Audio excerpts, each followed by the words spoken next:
আজকে তৈরি করব একটা নতুন শেপের পেপার ল্যাম্প। তার জন্য A4 সাইজের পেপার নিলাম, সেটা থেকে সমবাহু ত্রিভুজের আকৃতির আমি 4টে টুকরো কেটে নেব। ওই টুকরোগুলো থেকে তার ধার বরাবর একটুখানি বেশি কাগজ রাখবো আঠা দিয়ে জোড়ার জন্য।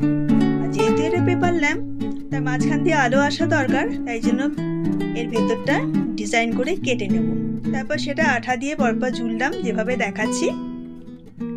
জোড়া হয়ে গেলে আমার সেটা একটা ল্যাম্প শেডের মতো হবে। তার মধ্যে আমার আগে থেকে রেডি করে রাখা একটা বাল্ব সেটাতে লাগিয়ে দেব। সেটাকে জ্বালালেই আমার তৈরি হয়ে যাবে পেপার ল্যাম্প। দেখো কি সুন্দর দেখতে লাগছে ল্যাম্পটা। তোমরাও করো, কেমন লাগছে অবশ্যই জানাবে।